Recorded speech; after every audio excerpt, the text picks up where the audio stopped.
नमस्कार दोस्तों, जैसे कि आज गुरु पूर्णिमा है तो आप सभी को उसकी शुभकामनाएं। हम पिछली क्लास में 5.1 पूरी करा चुके हैं, तो आज 5.2 शुरू कर रहे हैं। तो आप देखिए कि इसमें सबसे इम्पोर्टेंट जो सूत्र है वो ये काम आने वाला है, जिसमें किसी भी जो एपी होती है उसका nवां पद, उसका सूत्र होता है nवां पद ज्ञात करने के लिए एक सूत्र होता है। वो सूत्र आपको इस पूरी प्रश्नावली में काम आएगा।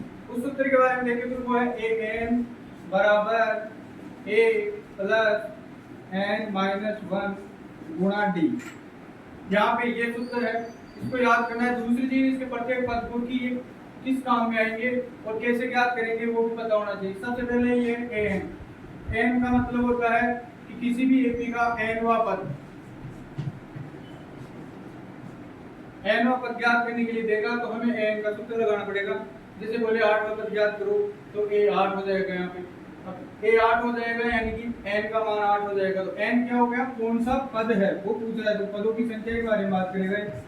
पदों की संख्या n से पता चलती है, और a प्रथम पद होता है और d सार्वंतर। ये पिछली क्लास में भी आपको बताया था मैंने कि a होता है प्रथम पद और d होता है हमारे पास सार्वंतर, दो पदों का अंतर।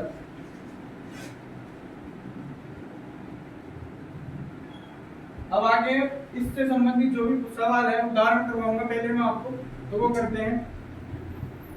तो देखिए, अभी जो मैंने सूत्र बताया उस पर आधारित प्रश्न है हमारे पास। किताब का एनसीईआरटी का उदाहरण 3, जिसमें हमें एक एपी दे रखी है 2, 7, 12 और डैश डैश डैश, यानी कि ये बढ़ती जा रही है। जिसमें पूछा है 10वां पद ज्ञात करना है आपको।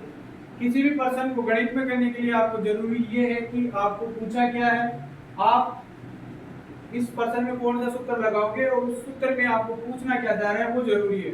जैसे कि सूत्र हमें 10वां पद ज्ञात करना है, मैंने कहा था an का सूत्र nवां पद जो है nवां पद होता है तो n का मान 10 हो जाएगा।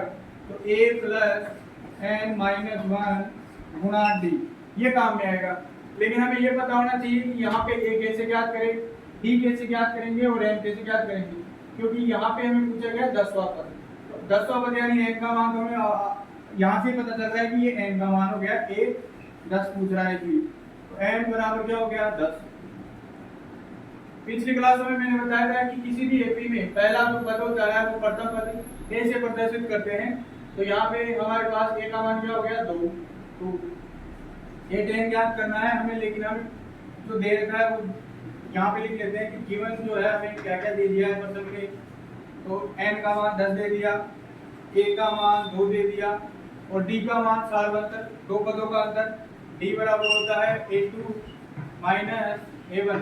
यहाँ पे खुद ने लिख रखा है कि ये एपी है, तो इसमें हमें जांच नहीं करना है, केवल दो ही पदों का अंतर लेकर के डी ज्ञात कर देना है। तो डी बराबर क्या हो जाएगा a2 माइनस a1, जो कि हमारे पास a2 का मान है 7 माइनस a1 का मान है 2। तो डी बराबर क्या आ गया 5। तो अब सवाल में जो हमें पूछा है वो ज्ञात करने के लिए किससे ज्ञात करेंगे, वो सारी चीजें पता चल चुकी है, a, n और d। यहाँ पे रख देंगे a का मान 2 है प्लस n का मान 10 है माइनस 1 गुणा और d का मान फिर है 5। तो a10 बराबर हो गया हमारे पास 2 प्लस 10 में से 1 गया तो 9 गुणा 5।